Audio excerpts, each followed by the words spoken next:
talking about that because we were just talking about like Dark Shadows. I don't know if you remember that show from the '60s, but like that was a live kind of soap opera, and I can only imagine like the shit that they had to do in between the setups and everything. Man, I had early jobs as a writer doing some live shit where I'd have to be standing off camera with a legal pad and a pen, writing jokes to give to celebrities, writing clever lines to give to people who were doing shit, and then we're gonna step on camera in like three, two, one. Oh my god. Yeah, yeah, that's a moment where you either step up or step out. Yeah, yeah. Yeah, no fucking around there. So, to start things off, though, tell us a little bit about your background and how you got into the film business, what age and what influences, stuff like that. Okay, so as we discussed before the show, I have kind of a unique story, which is not the traditional story. I know that. Um, I was I grew up pretty much raised by a single father. My parents were divorced, and I went. My mother moved to Louisiana from Pennsylvania when I was 8 years old, and I went to live with my father. And it was in 1957, and it was highly unusual that a child of divorced parents stays with a male parent. I mean, so this was a unique set of circumstances. So my dad was an aluminum siding salesman who was pretty much out like an out of the box guy. He was always like dressed in custom made suits and driving big fancy cars like Cadillacs and Buicks, using the quarters. And he kind of like had this attitude that if he could think it, he could do it, right? And he passed that on to me, and I lived a very out of the box life as a kid. I was like 8, 9 years old. I had charge accounts in restaurants, and I was going here and like living a strangely sophisticated life for an 8 year old. And when I was approaching my 10th birthday, my father said to me, you're going to be 10 now. I'm going to throw a party for you. What do you want? So I said, the Three Stooges. And he got them for me. They were playing a gig in Pittsburgh at the Holiday House. And he went to them, said, hey, I want to throw a party for my son on a Saturday afternoon. You guys are going to be here. So, just tell me how much. If it's in my ballpark, yeah, we have a deal. Apparently it was. And I had a party. And here's the answer to your question. And I wanted to give that backstory to lead up to it. During the middle of the show, Mo stopped their act and said to the audience, I understand we're all here to celebrate Mark's birthday. Where is Mark? So I raised my hand, and he said, Mark, come on up here on stage with us. I took a deep breath, and I walked up on stage, and I started doing with them some of the material that they had. I knew it because I was a huge Three Stooges fan. So I kind of like slipped myself into their rhythm. And so much so that to Mo's amazement, he stops the show, puts his hand on my forehead, and says, I dub you the fourth stooge. And everybody laughed and applauded. And here's the specific answer to your question. I couldn't see shit, but what I could feel was the warmth and embrace from the laughter and the applause. And in that moment, while I didn't process it intellectually, I believe looking back on my life, that's the moment where I said, hey, I want more of this and I want it this way. And the only way to get that is in the entertainment business. I pretty much did everything I could to aim myself at that ultimate result, which is what exactly what happened. So, was comedy first? It was, yes. Yeah, because I used to watch all the comedians on the Ed Sullivan Show, which was a Sunday night staple in my generation. The whole family would gather in front of a black and white television. I can't believe I'm saying this, but that's what it was.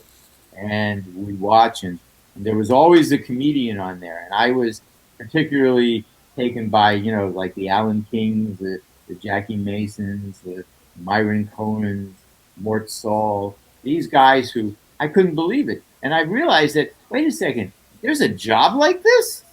You know, wait, that's an actual job. People do that for a living. So I said, yeah, that's it. And then, I just did everything. I did everything. I've finished a TV pilot about my life, about a 7 year stretch in my life.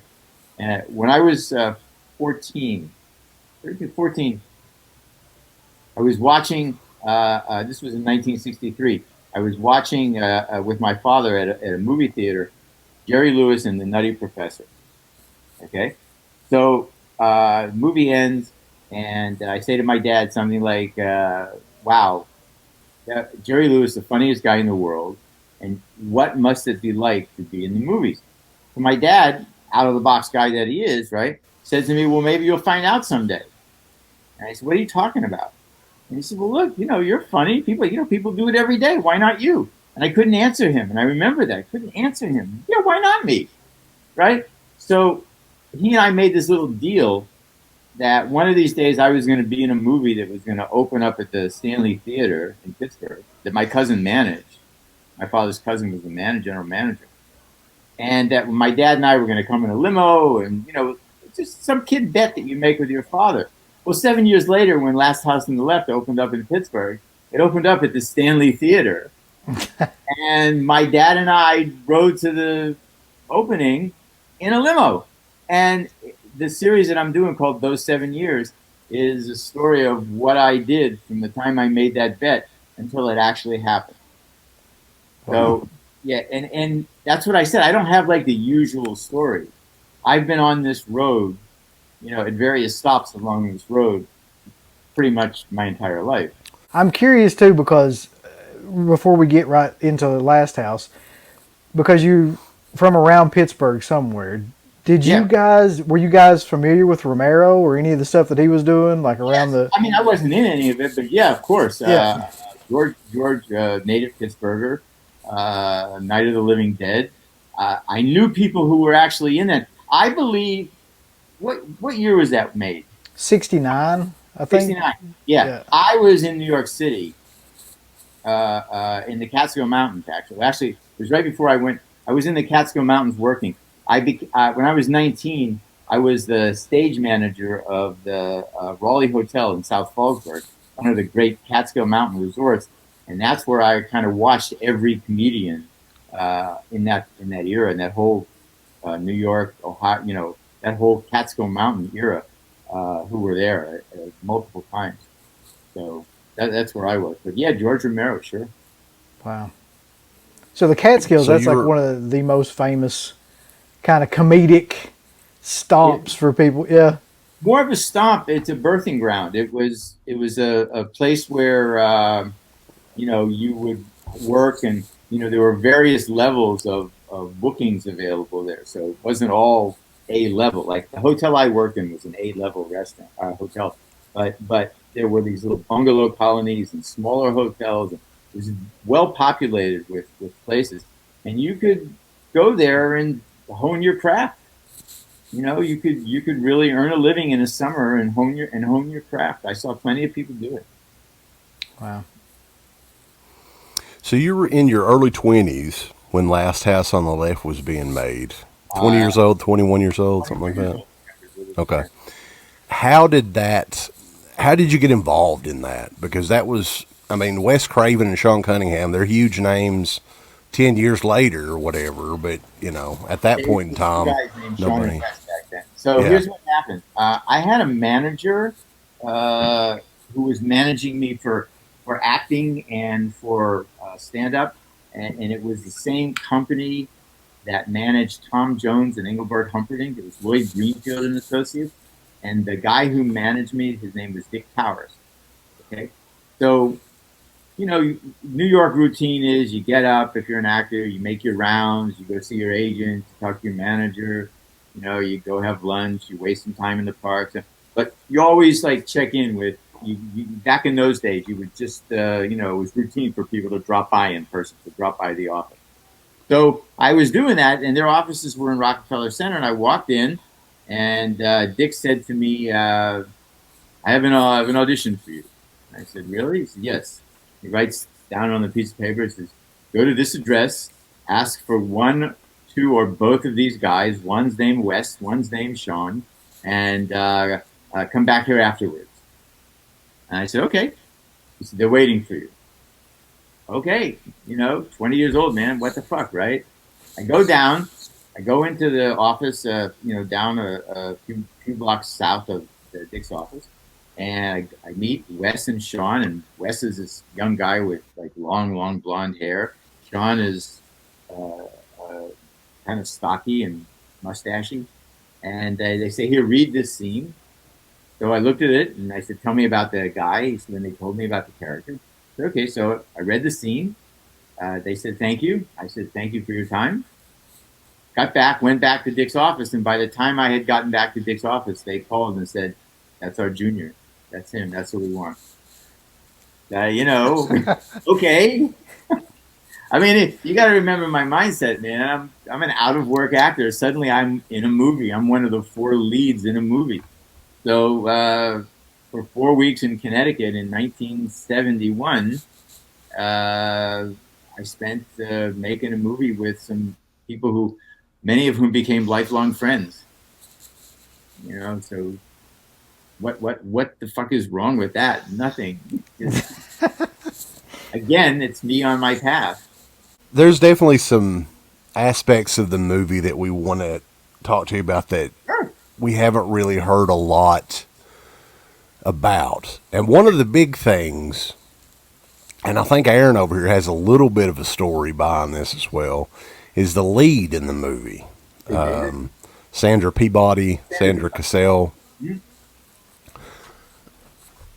Well, yeah, So, I mean, the only part of the story that fits into this for me though is probably 10 years ago or so. I had emailed her asking to do an interview with her, and she had said something to the effect of, I don't remember exactly how she put it, but like basically saying she didn't want to be connected to the film. She thanked me for whatever it was and was like, thanks for the offer and all that. Like, I appreciate it, but like, basically it wasn't my best work, and I don't want to be associated with it. It's something different to everyone, right? No experience is the same. People go through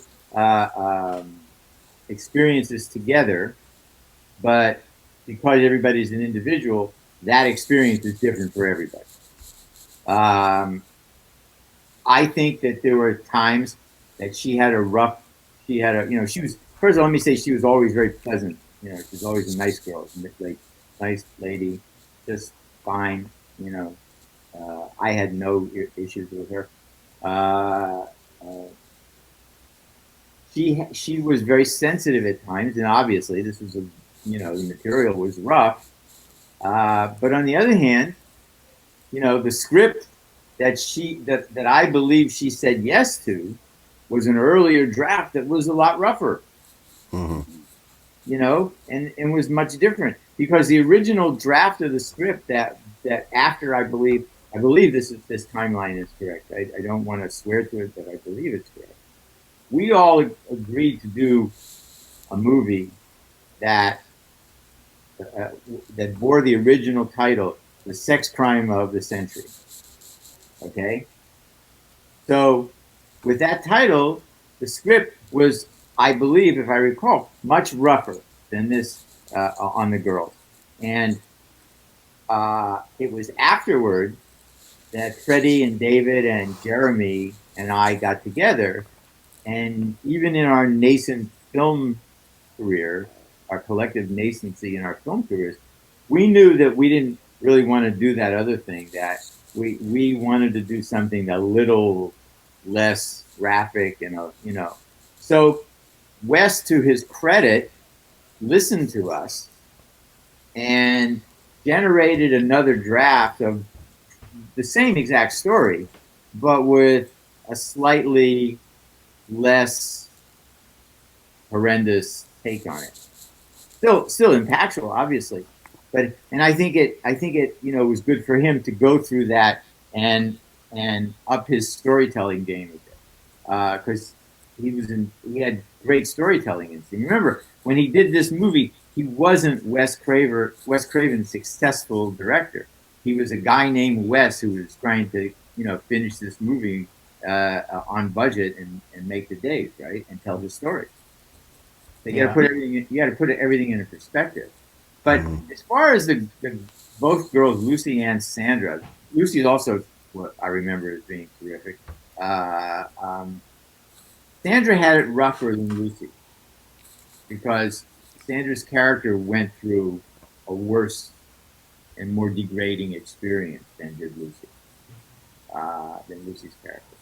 So yeah, I guess you looking back, I'm not surprised that she feels that way, and it's her choice. She's entitled to her opinion, and I think it goes to you know it became different things to different people. Hess was very brutal on her, uh, more than he had to be, I think, at the time.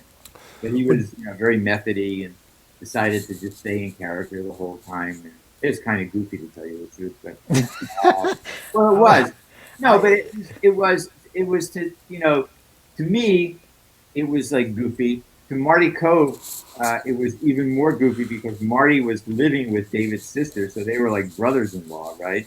So to see, he knew all of David rather than just this, mocked up side of David trying to be a badass, like a criminal badass. It's like nobody had any professionals. We didn't have any we were just kind of there. We were like a step above home movie skills trying to figure this shit out. So Well, and do you think since everyone in the movie was pretty much it was their debut? I mean, in a lot of cases, if there was some more experience behind the scenes, some of the stuff that happened with Sandra and David wouldn't have happened. well, I don't know the answers to that question. You can't really go back and say, if this color, if she only wore a blue dress instead of a red dress, or if they only took the Oldsmobile instead of the Buick. That's that's something that I'm not smart enough to be able to look back. But you know, I look at a film that was made for an extremely low amount of money, $93,000, I think was the budget, and it was made specifically and tailored to be part of a double feature for a company called Hallmark Releasing, who owned a bunch of drive-ins in the New England area. They wanted a film to put on very late at night, scary slasher, something to make with a double feature for date night, right? Like on a Friday, Saturday night date night. These were big movies for date night for some reason. Men liked them because when the women got scared, they ran right into their arms. So the psychology is that. Yeah. So, and then what happened? It got released, and it started doing the kind of business they anticipated. They would take them a little while, but they'd get their money back, and they'd have this thing that they could run anytime they want. And then all of a sudden, I think it was in January of '72. I'm not sure. It might have been January '72. I think that Roger Ebert, who was then at the Chicago Sun Times and the most influential a film critic across the country, that in the country, he writes a 3.5 out of 4 star review, and like overnight, shit just changes. It's like suddenly we're everywhere. We went from out of drive-ins. They couldn't. Back then prints were actually made manually. There were no digital deliveries of anything, so you had to actually develop a print, make a print, and then ship a print. And these things were heavy. You've seen film cans, right? Oh yeah, oh we've yeah. shipped a few of them over the years. No, Yeah. right? So this shit suddenly there was like an order for like 500 prints, and then 1,000, and then 10,000, and we were in almost every mainstream movie house in the United States. And I don't know the exact number. I'd have to check, It's either like 10 days or 2 weeks. We were in the top 10 in the United States. This is the tickle I get about my career, that in some goofy little way, I was part of a top 10 film, even if it was just, for a couple of weeks. So fucking what, I crossed the finish line once. That's enough, right? There you go. So, I yeah. mean, No, please. I was just gonna say it's just I mean, it is an amazing film, and to me, it's like one of the what they would call, I guess, like midnight movies. Didn't I don't know if I would call it a cult film. I guess it has got like a cult following, but I'm not really sure what cult film means exactly. But it's a film that was just way ahead of its time. I'll say that. Here's the thing. I used to kind of make fun of it, right? To be honest, and I was part of it. So I look at it a completely different way. Freddie Lincoln, who had more film experience than any of us, including Sean and Wes. Uh, uh, he and I and David Hess saw it, the answer print at a screening, and we walked out of there saying, "Well, glad we all met. Glad we got paid. Nobody's ever gonna fucking see this." We all agreed, not a fucking chance. That's it, and that's pretty much what happened until Roger Ebert writes that review. So, you just can't.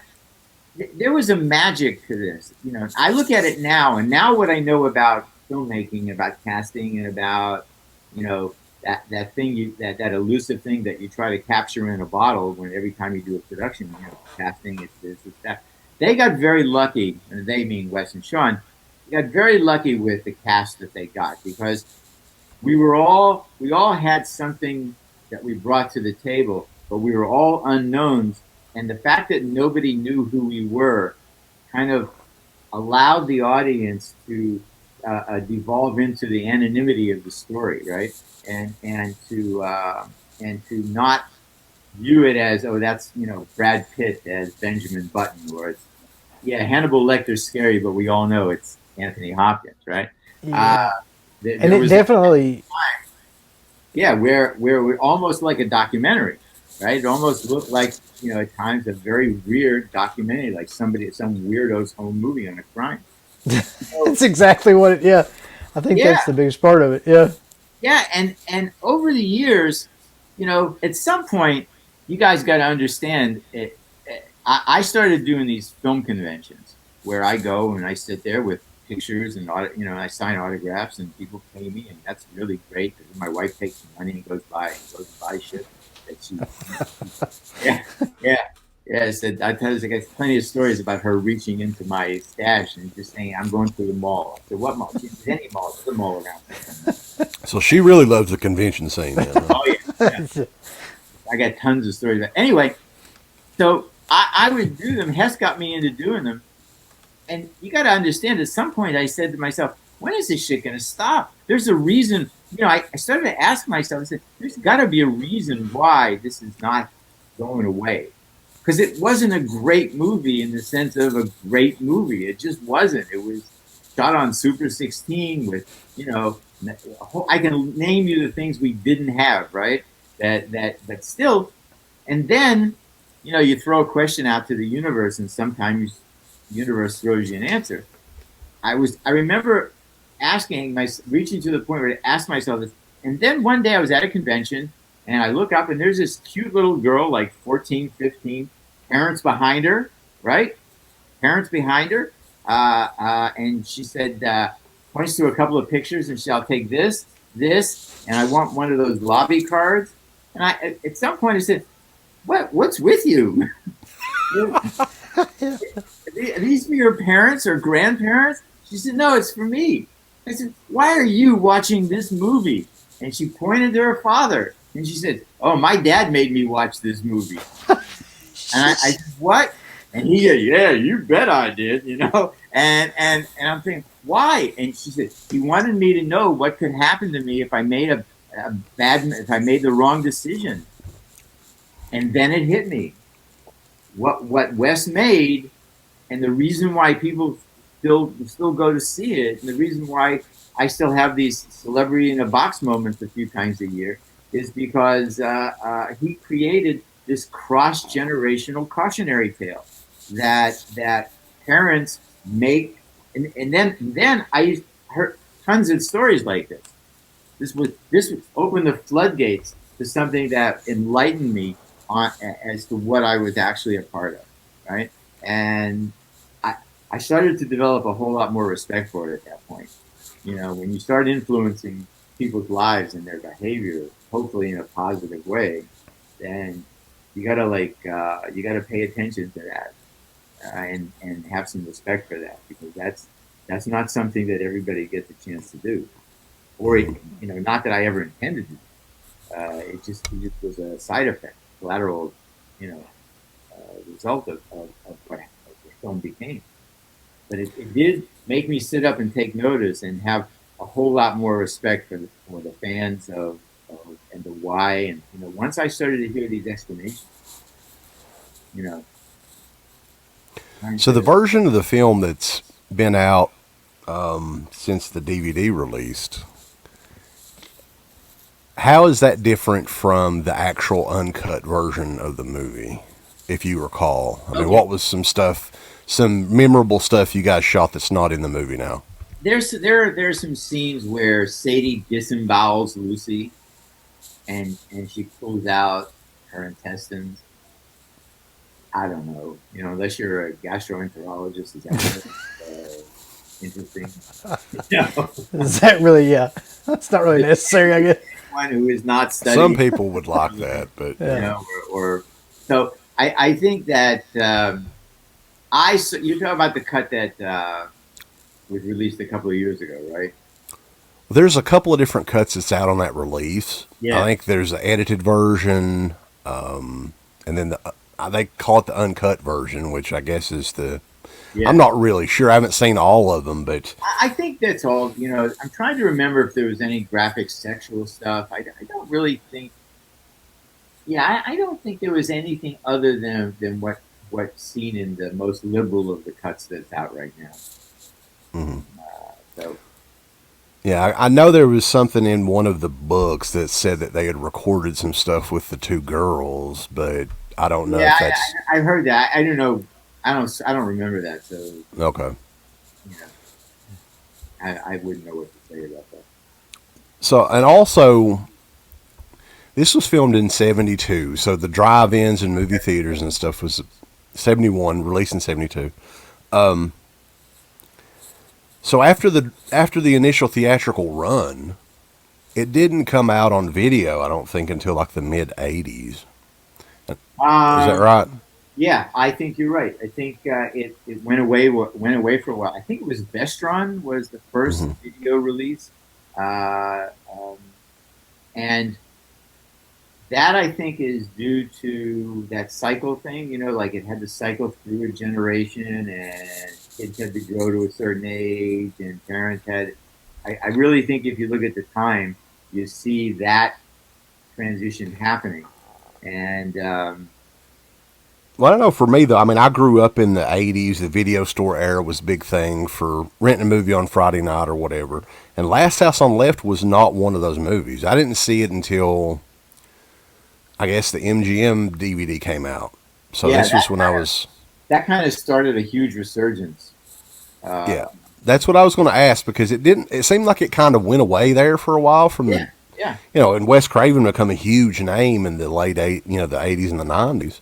So it's kind of unusual that his very first film, which I'd only heard about by name, I'd never seen the Vestron VHS for rent or anything around here. So it was kind of a big deal to finally track this movie down when I did back, I guess, '99, 2000 when that came out.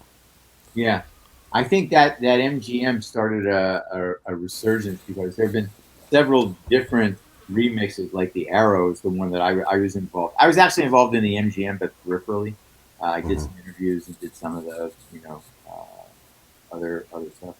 But I was involved in the Arrow one a little bit more, the one that recently came out recently. I think it's 2018.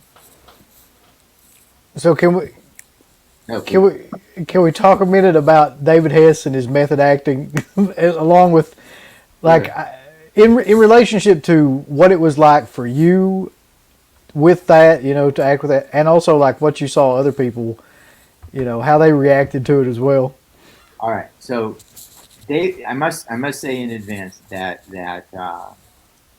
David and I became extraordinarily close friends over the years, and I miss him every day.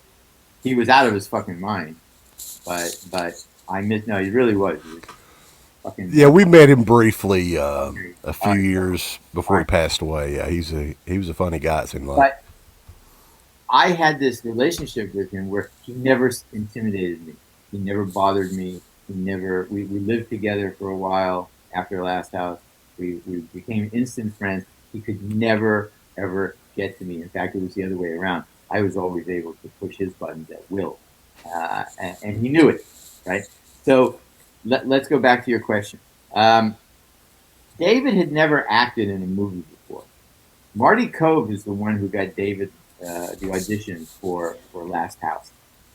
Marty was living with David's sister Judy in a really nice apartment up on the west side, and Marty got the role of the sheriff, deputy sheriff, and knew the role of Krug and thought of David. So he tells David and he tells Wes and Sean and he gets them to set an interview, an audition. So David, in the middle of the heat in New York, puts on like a bunch of sweaters, right, to bulk up. He wants to bulk up even more than he was. So he goes upstairs and he's sweating and he doesn't take the elevator and he takes the stairs and he gets himself all worked up. He goes in there and he starts the scene and instead of starting here and having to build up there, he's starting like here. I don't know if you can see my hand and going to there. So he like blew the windows out of the building and got the role. So he figured that was the way he was going to do the rest of the job, which was the entire, he was going to be in character the whole time. And the only time he ever broke character was when he looked at me and I just fucking laughed at him. Right? You know, and I would just laugh at him and just say, you're a sick man. You're a sick guy. You're a nice guy, but you're sick. If you want to know who David really was, listen to the music. Because he wrote and performed the music. Yeah. That's who he was. He had this other side to him that he thought was necessary, but the real David was the guy who did the music. That's and the sweetness in his voice and the softness of his music. That's who he was. That's who he was to me. That's the friend that I had that passed away. Not,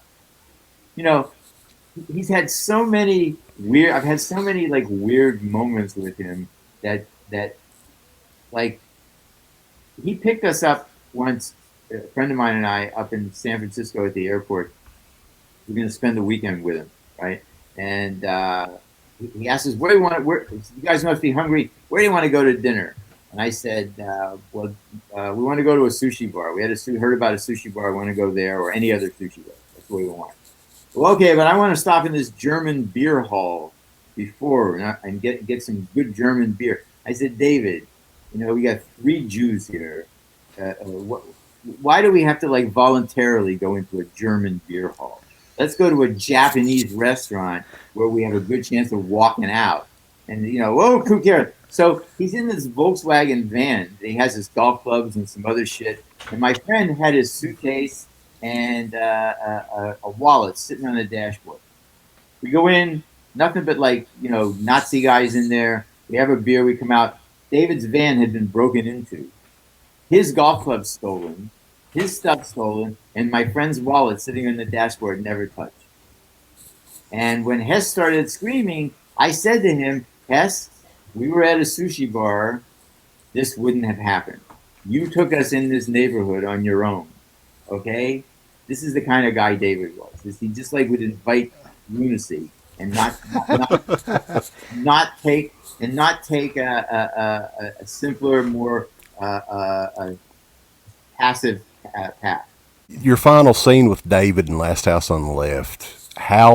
What was it like filming that? I mean, that looked like a very intense scene. Was it not as seemed?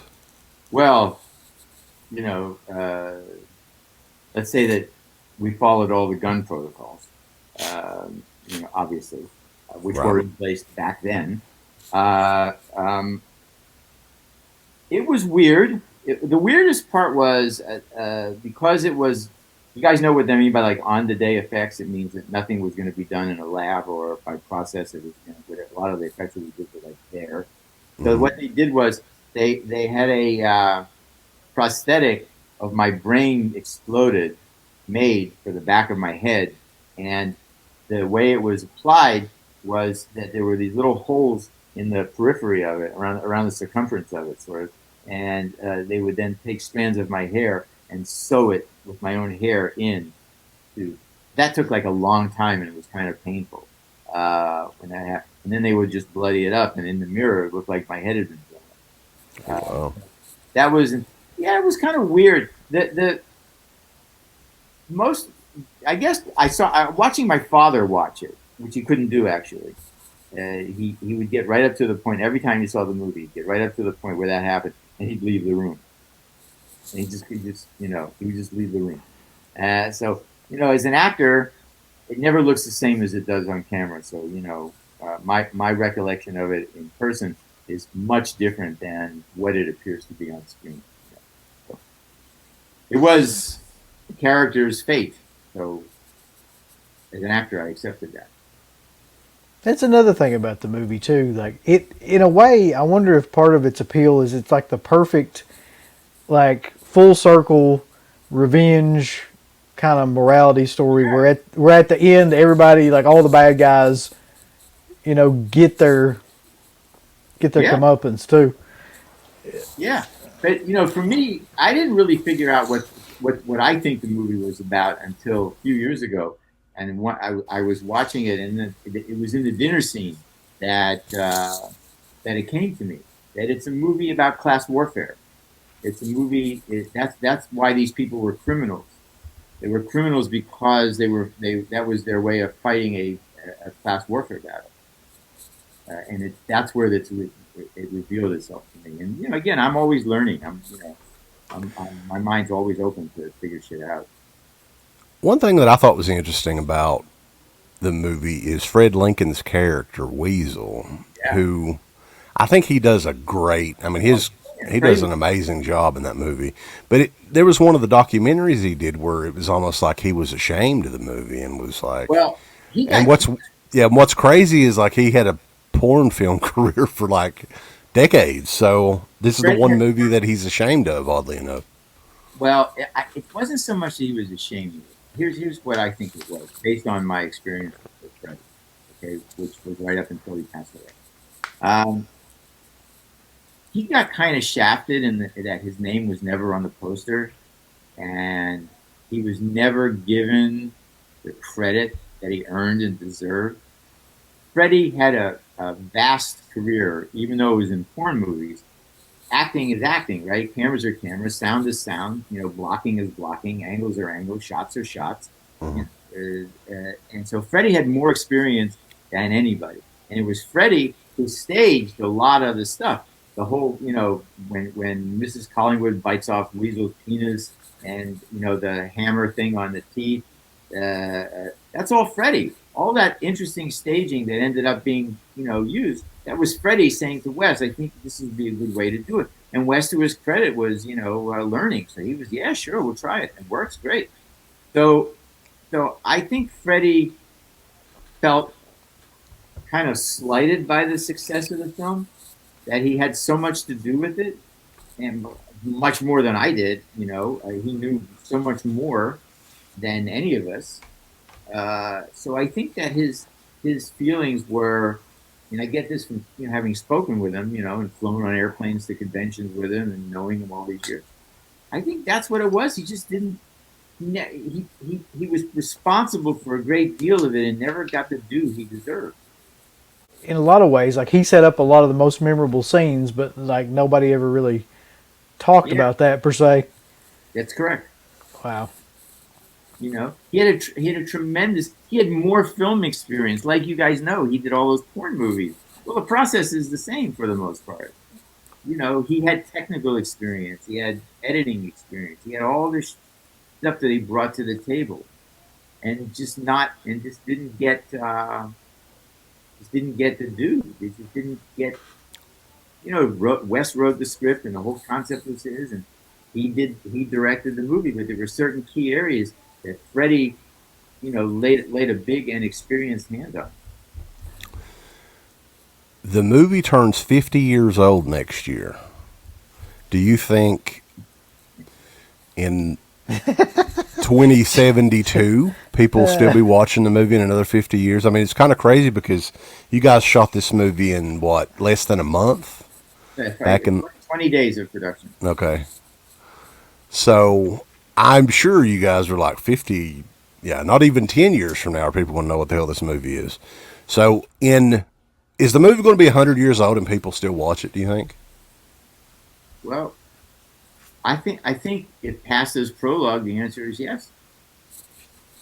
You know, I mean, I don't know. I don't know what society is going to be like in 50 years. But if there's still a film history, you know, somewhere, or people watch films from, seminal films from different periods of American cinema, then I have to say yes. And who knows? It may be still a cautionary tale for parents. I don't know, but I think I think if it lasted, the definition of a class, anything classic, is that it's around 25 years or more. I think that's the Mm. numerical benchmark there. Well, 50 years were around, so that's twice what the powers that be say you need to have to be a classic. So who knows? I mean, I And I guess would say the movie's more popular now than it was 25 years ago, to be honest with you. I think it reaches a much wider audience. That's for Hmm. damn sure. Yeah. I know by going to conventions and how people stand in line. I mean, we were kidding about it yet before because my wife grabs all the money, but it's the truth that people stand in line like lines. Jeremy and I did a couple of years ago did Texas Frightmare Weekend. I couldn't believe it. They're like out the door. Hmm. When Hess was alive, we did a Last House. This was, a while ago. We did like a Last House reunion at Chiller with Hess, Freddie, Jeremy, and me, and then Marty Cope stopped by. They were out the fucking door. They were like wrapped Mhm. around a tent. Yeah, So there's people that we know it's still their favorite horror film, and I think it just has that status, like that cult classic status, whatever you want to call it, that's just does To, not go away. yeah, to me, the early Craven movies, Last House on Left and the Hills Have Eyes, are the most interesting movies that he made, I think. I mean, it's well, just my that opinion. Wes had like a love hate relationship with Last House because it was the movie that he made first, and in his first movie, just the logic tells you that that's when you know the least about what you're doing, right? Mm. First time you do it, and what Wes could never, like, I guess, put together is that a lot of very intense and influential film critics have said that that was the best movie he ever made, and there he is having this extraordinary career, but fighting to fill shoes that he had when he was a kid in the business, and made, from my point of view, made much better movies than Last House on the Left afterwards. Much better movies. Well, I mean, technically speaking, Technically, yeah. yeah, Yeah, but you know, I view it through different eyes, right? And I've only learned recently in the last several years how to view it in a different exposure, so that it's not just my eyes seeing it. And as I said, I came to greater understandings of it.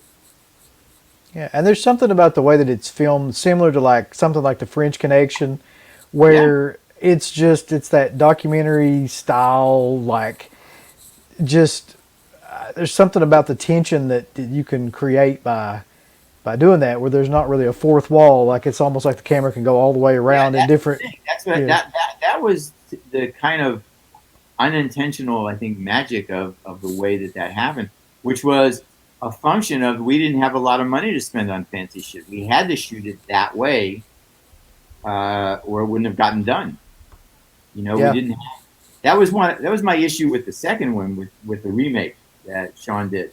I just thought that it was so overproduced and and too many shots were like set up, and it just overdone, and we were underdone, and that's why the tension in the story and the characters were pushing everything forward because there wasn't a lot of shit to get in the way of it. That's all we had, right? Yeah. We had to do that because that's all we had. Yeah, it's like a film like that with a story like that. I don't think you want to overproduce it. Like it takes No, away something from the story. I think. yes, you just don't want to do that. You want to let you got a great narrative with a lot of energy. You just got to let it run rampant and let it just do what it does. And to Wes's credit, that's exactly what he did. Mm, He knew that less was more. yeah. So after Last House, you stayed working in Hollywood, but mainly No, behind no, the it was in New camera, York. right? It was in New York. Was it in New York? Okay. Yeah, yeah. What happened after Last House was the road to how I became a writer, and that is that during Last House, I had the whole ride of Last House. I had an amazing time. In particular, you know, got together with some girls in my high school graduating class uh, during my time back in Pittsburgh that never would have given me the time of day a scant 3.5 years earlier. But now that I'm starring in a movie, right? So at that point, I said to myself, I think I've made an excellent career choice. Yeah. Yeah. Because if I can do this and all I have to do this is just be me, then I've landed into something, right? So I learned that what goes up, comes down, right? So it's like 4 or 5 weeks after Last House disappears, I'm back to being a horny, out of work actor. So I was at a party one night and I see a guy, average looking guy, no better, worse looking than I am, and he's talking to some beautiful girl, some like model, gorgeous girl. And I get close and she's like hypnotized by him. And I hear this guy saying, yes, so I'm fleshing out this concept and I have an agent in California and I believe I'm going to be sending, I don't know, a treatment, a draft. I'll see what I get. There's some character things to work out and something in the first act. And I'm going to, I'm thinking to myself, wow. So he wraps this girl up. He leaves with her, And I said to myself, I can do that. I can tell girls I'm a That's writer. Okay. So I go out and I buy a bunch of books about writing and I read them and I kind of get the buzzwords down and I try it out a couple of times and it works really well. And I had been going out on auditions and one of the places I had gone was a guy named N. Lee Lacey. You guys remember the famous Mean Joe Green Coke commercial? oh Uh, yeah. yeah, you know that one. So this is Yeah. the guy who directed that commercial, won a Clio Award for it, and I had been friends with him and done a couple of commercials for him, so we knew each other. So I was in his office one day, waiting to audition for something, and I'm rapping this thing with a girl, and I'm here and I'm working on a concept. I'm kind of using buzzwords. Yeah, I've got this narrative, and I'm having a little trouble in my act 2 transition, but I think I'm gonna figure it out. I may have to go back and write some more Bible to get more deeper into. So I get a tap on my shoulder, and I turn around, and it's this director Lee, and he said, "Hey, I want to read that when you're finished." So I take him aside, and I said, "Hey, Lee, I'm not really writing anything. I just sort of do this, like to get girls." And he laughed and he said, "Is it working for you?" I said, "Oh, yeah, all the time." And he said, "Then you're an idiot. You're a talented idiot." And I said, "What do you mean?" And he said, "Write something. Go and write what you were saying and then give it to me. I have an agent in California." So I ended up writing a script and gave it to him. He sent it to his agent at the William Morris Agency in Los Angeles, in Beverly Hills. And I get a call from him one day saying, "Hey, how'd you like to move to Los Angeles?" I said, "What are you talking about?" And he said, "Well, my agent at William Morris just sold your script to NBC." I said, "What?" He said, yeah, you want to move to LA? Make it happen. They said, fuck yeah. So, so the day I landed in Los Angeles to move, to leave, relocate, I landed, I had a car, I had an apartment, I had an agent, William Morris, I had a credit, a script that I sold to NBC, and I had an office. So I told you, I don't have a normal story. I didn't come here, wait tables and, try to get my break or anything. Nope, I came here surfing on a wave and kept it going, for all these years. So yeah, that's the transition from acting to writing. It's pretty Yeah, seamless. It sounds pretty seamless. The pretty best big part. shows too. I mean, that's Like what I was that? going to mention. Some big shows back in the day as well. I'm seeing credits for Charles in Charge, Who's the Boss, The Love Stanford, Boat. Love Boat, Stanford. I wrote monologues for the Tonight Show that were performed on the Tonight Show. I'm a member of. I told you guys, the class of '77 at the Comedy Store. I've had this extraordinary life. I have an extraordinary life, and if I can get this series going, if I can get a name actor to play the character of my father, then I think I'm going to have a second writing career. But even if then I don't, I still have a fun life. I don't want to gloss over the fact that all of this was because you just wanted to pick up women. That's right. I don't want to, That's what makes the world go round. yeah. No, I told you that it's the truth, and it's a how do I say this? It's in honor of my shallowness. Yeah. Oh, it's great. I've known who I am since I was a little kid, and I've just embraced my inadequacies, and try not to cause anybody any grief in the process. So the show that you're talking about now, like, how close would you say that it is from actually like Happening. going? Yeah. It is well, the way things work is it's as close as if I can get. I have a list of actors that a casting director. I'm in business with a guy who is a former president of Paramount Pictures, television, Gary Hart. He's my producing. We've been friends forever, and he's my producing partner. But Gary tomorrow begins the process. We have a list of names that we were given, suggestions by a casting director. Gary and I went over those names. We made a much smaller list. And tomorrow he calls the agent of the guy who's on the list and who's number one on the list. And if I get any one of those 8 actors to say yes to playing this part, then I'm knocking on the door of getting a name. Awesome. Right now, I'm parked on the street looking at a building. But it is what it is. It's a strange and quirky business, and if that happens, that's where I'll be. So. Awesome. Well, I don't have anything else. Do you have anything else, Aaron? Nothing I can think of. It's just amazing. Yeah, I mean, it's great. The whole story is like amazing. We appreciate everything. Yeah. Like not even a shred of it. This is just like the main building blocks in a certain period of time.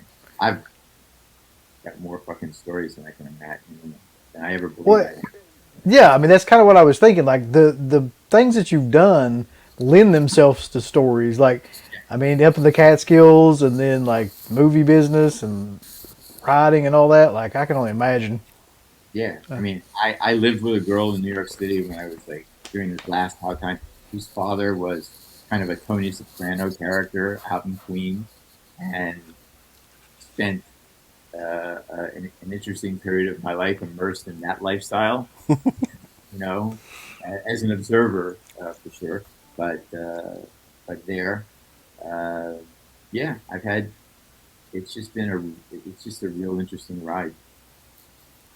Yeah, definitely an interesting story for sure. I mean, we haven't heard too many, even close to the No. some of the stuff you're saying. So I know. Yeah. It's what happened. It's the shit that happens. It's all stuff that really happened. I'm not a good enough writer to make this shit up. Give us the thumbs up, Up you butt. like, subscribe, and if you subscribe, here's something else you can do. Once you subscribe, you can click the bell notification, right? And it'll notify you anytime that Dead Pit puts up new shit. Or don't. I really don't give a fuck. If you do or I don't. want you to. I want you to. I don't care. Let's keep our community growing here on YouTube. I don't like it. I don't want you to do nothing. Listen, they need to do that now. No, don't you dare touch it. Thumbs up, subscribe, and click that bell. There's all kinds of wonderful shirts over at shop.deadpit.com. Simply the best horror shirts. On TeePublic, there are others, but they all suck. You can get some Dead Pit radio shirts. You can get Last South on the Left. The Hills Have Eyes. Texas Chainsaw. Oh, wait, you can't say Texas Chainsaw. All kinds of shirts, folks. You're gonna love them. Shop.deadpit.com. Thank you to all of our supporters on Patreon. Dead Pit on Patreon.com is the only place to check out a complete archive of the old Dead Pit radio shows all the way back from 2005 on, in addition to the midweek shows, fan commentaries, exclusive podcasts, and much more. Dead Pit on Patreon.com if you're interested. Tiers start at only $1.